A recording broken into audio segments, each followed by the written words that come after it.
समझ नहीं आ रहा अपने सैलरी इंक्रीमेंट का क्या करूं। बेटा इतना क्या सोच रहा है? अपने म्यूचुअल फंड्स के एसआईपी का टॉप अप करा ले। This is the right time. क्या? समझ में नहीं आया। बेटा इतना क्या सोच रहा है? अपने म्यूचुअल फंड्स का एसआईपी टॉपअप करा ले। This is the right time. अब समझा।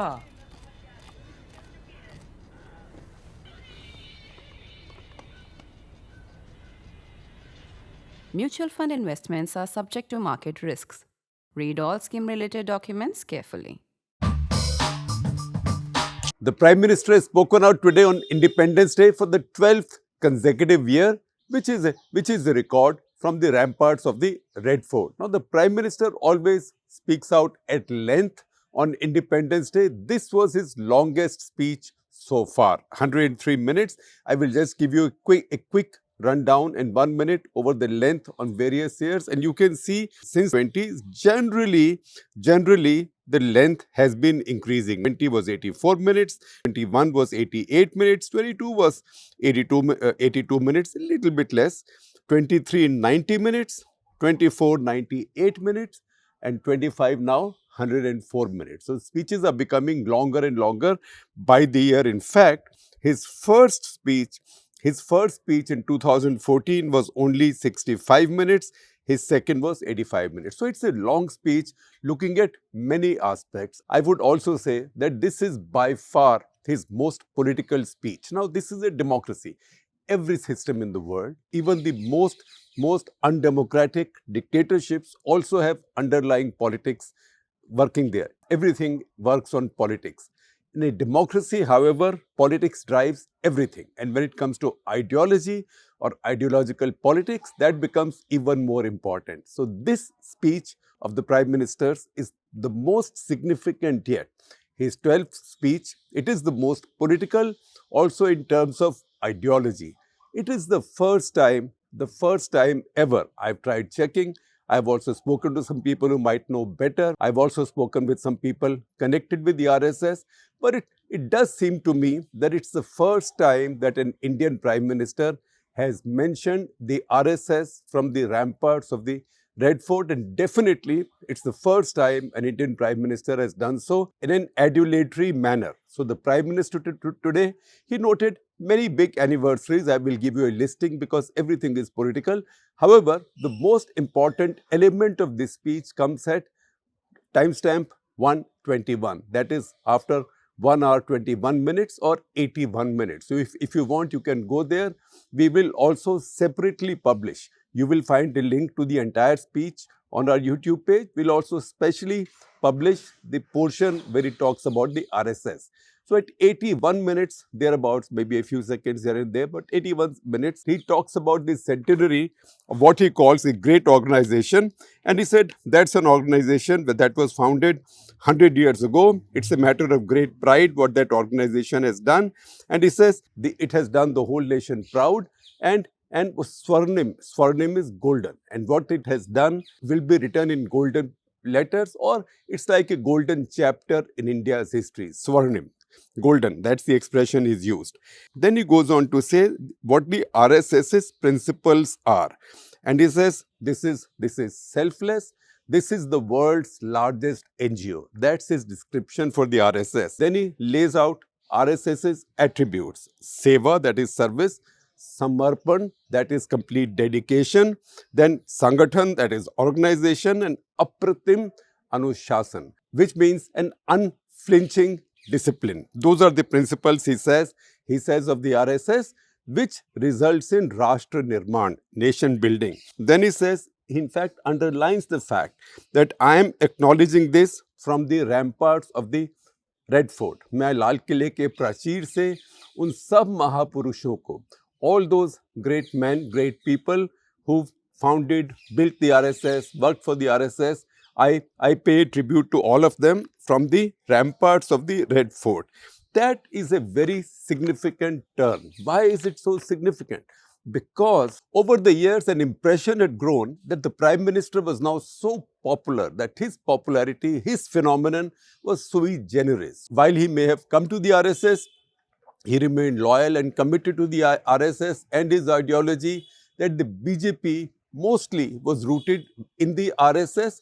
The BJP did not particularly need the RSS so much. This was not an indispensable force for the BJP anymore. The BJP could win elections and could continue to win elections everywhere, and increasingly so, even in new states where it wasn't so powerful, without needing the RSS. This impression peaked in 2019 elections when Prime Minister Modi's BJP came back to power with an even larger number than before, bucking the anti-incumbency, in fact, doing better in spite of the anti-incumbency. That had peaked at the time of the 2024 campaign, and some statements were made basically suggesting, yes, we needed the RSS in the past, but now we've grown up enough, we can stand on our own feet, we don't particularly need the RSS. That led to the 240 moment. The BJP ended up with 240 seats. That is short of a majority, and the government, which for 2 terms had functioned as a BJP government with some partners and adjuncts who it had increasingly shed, now had to swallow its pride and set up a genuine coalition. So it needed TDP, it needed JDU, it needed some of the others also. That was a big shift. So see this reference to the RSS, an unprecedented, first time adulatory reference to the RSS from a BJP Prime Minister, from any BJP Prime Minister. Mr. Vajpayee had also not done so in the past. You have to see it in the light of the number of 240 to begin with, then see the impact of that.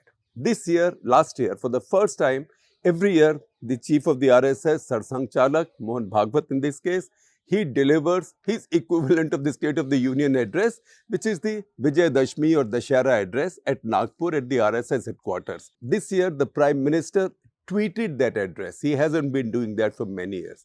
He tweeted that address.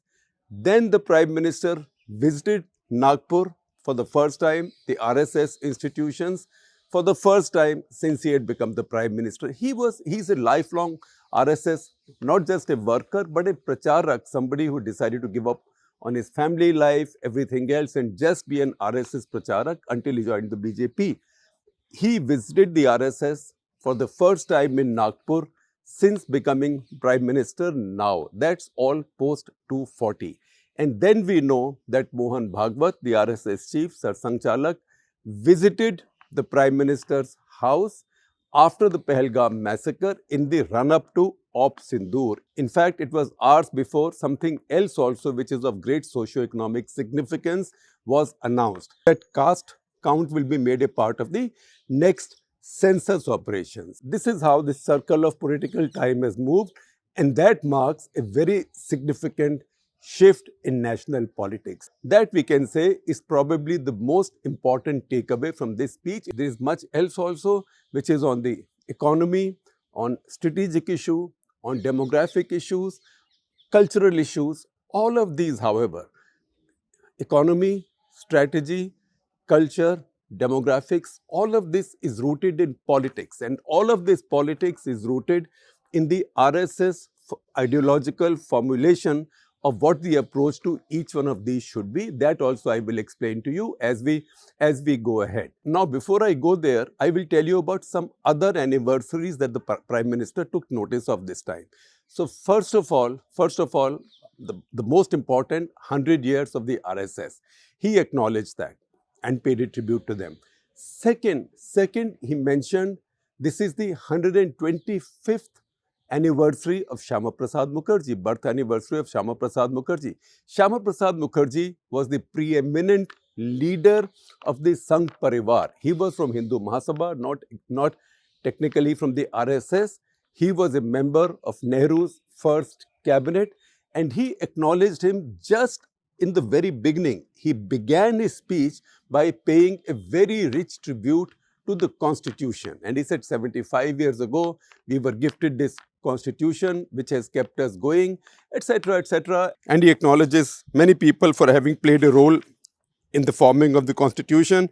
That is Dr. Rajendra Prasad, our first president, Dr. Bhimrao Ambedkar, Pandit Nehru. That's very important. That also must be a rare occasion when he has acknowledged Pandit Nehru. Now, I will have to get a word cloud done, not just on this year's speech, but also on the last 11 speeches to see, particularly if he's been mentioned in a positive mode at any other time. I would still say it sounds quite new. So, Dr. Rajendra Prasad, Ambedkar, Pandit Nehru, as he said, Sardar Vallabhbhai Patel, Dr. Sarvepalli Radhakrishnan, and then he says even the woman power was involved, which is Hansa Mehta and Dakshayani Velayuthan. And as he concludes those 3 minutes on the constitution and saying it's only because of the constitution that we are all here, that India is together, he pays a compliment to Shyama Prasad Mukherjee.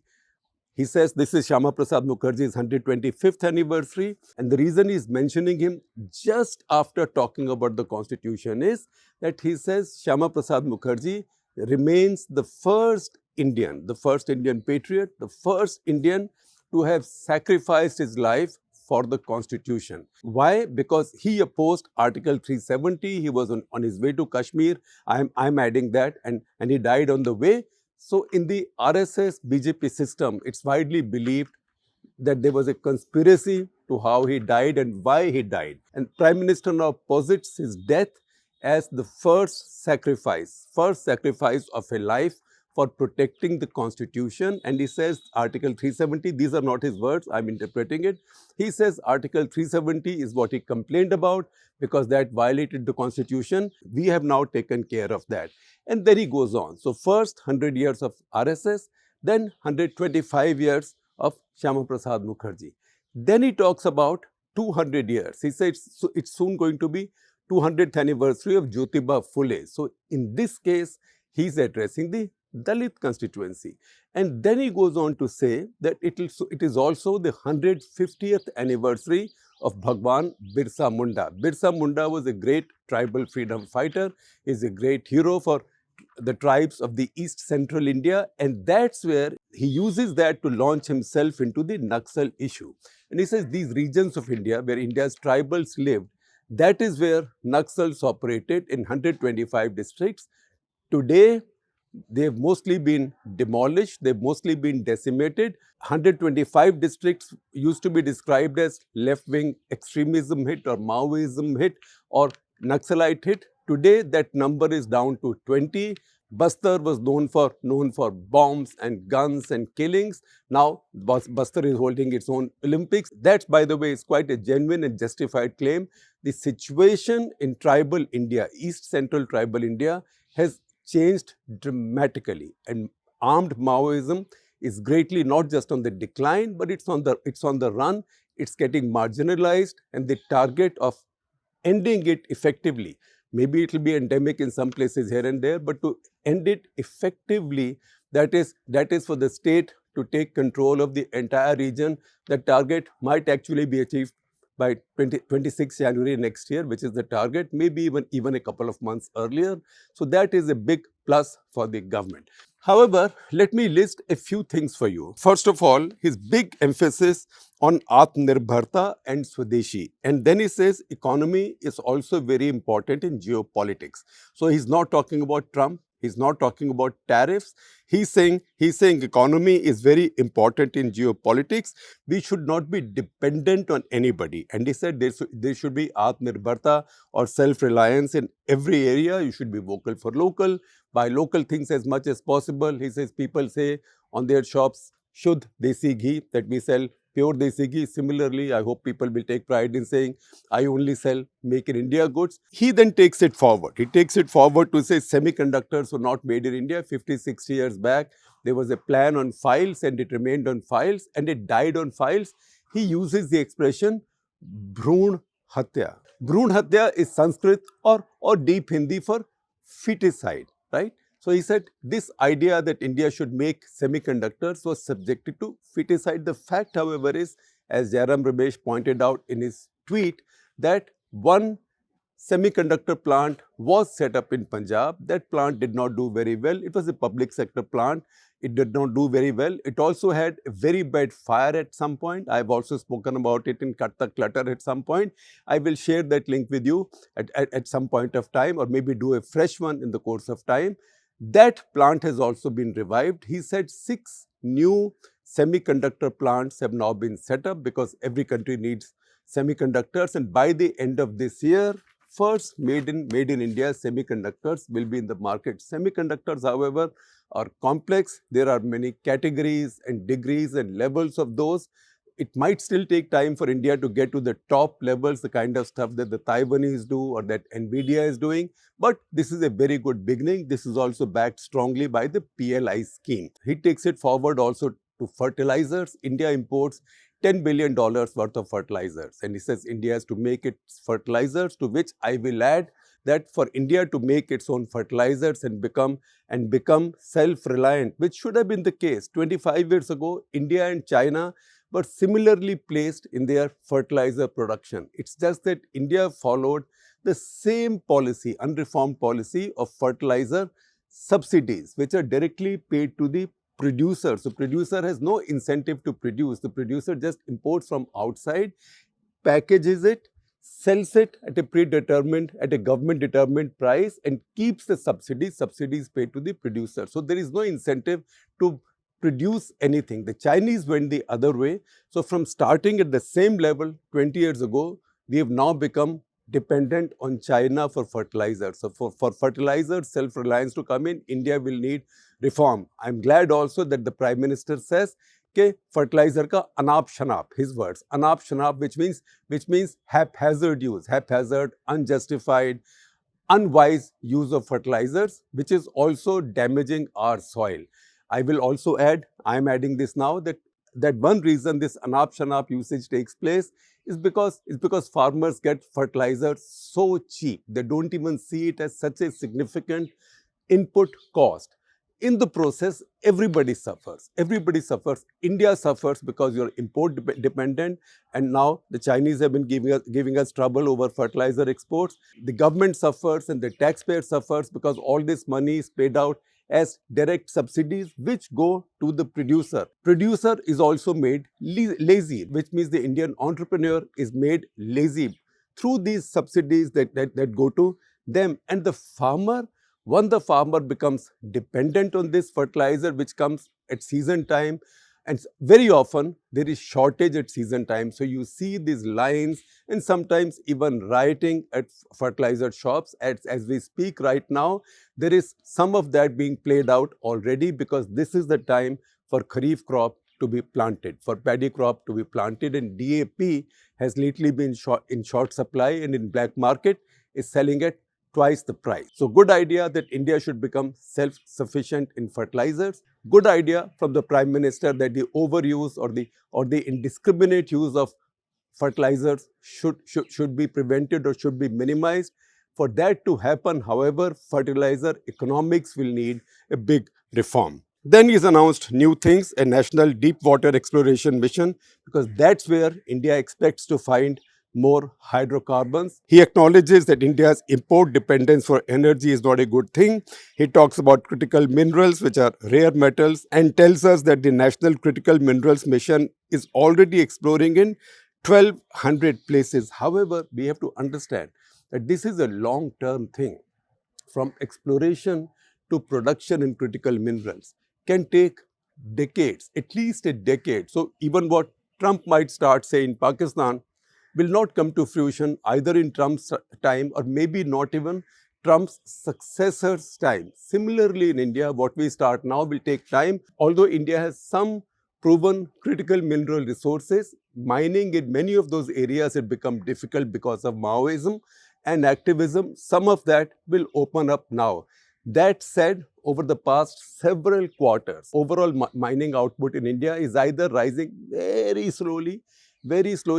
If you see the division under the various heads of your GDP numbers every quarter, you will find that the number that's really struggling is mining. And that's in spite of some legal reforms. So more needs to be done there to reform Indian mining. All of these, Atmanirbharta, preventing indiscriminate use of fertilizers. Then he says he will protect India's farmers, fisher folk, India's farmers, dairy, fisher folk, etc. All these are ideas which are dear to the RSS. And then he holds forth on the Ghuspetia issue. That's the word he uses for infiltrators. And he says that's very much an RSS conspiracy theory or a belief that there is a concerted plan to infiltrate, obviously, Muslim populations, Muslim people into India's border districts and change the demography of border districts. And he says that no country can afford to hand itself over to infiltrators. And he says they come and take over your jobs. Rozi roti, he says, which means your jobs. And they also target aapki behan betiyan, your daughters and sisters. All of that is very much a Hindu right dog whistle for the minorities, for Muslims. And he says he's setting up a high-powered mission, just as he's set up a high-powered mission for deep mineral exploration, high-powered mission, national mission for critical minerals exploration. He's also setting up a high-powered mission to resolve this quote-unquote Ghuspetia problem in a stipulated period. He also talked about some other reforms, for example, nuclear energy. He said by 2047, India's nuclear energy should go up more than 10 times. It's about 8,850 thereabouts megawatt installed capacity right now at 8 plants.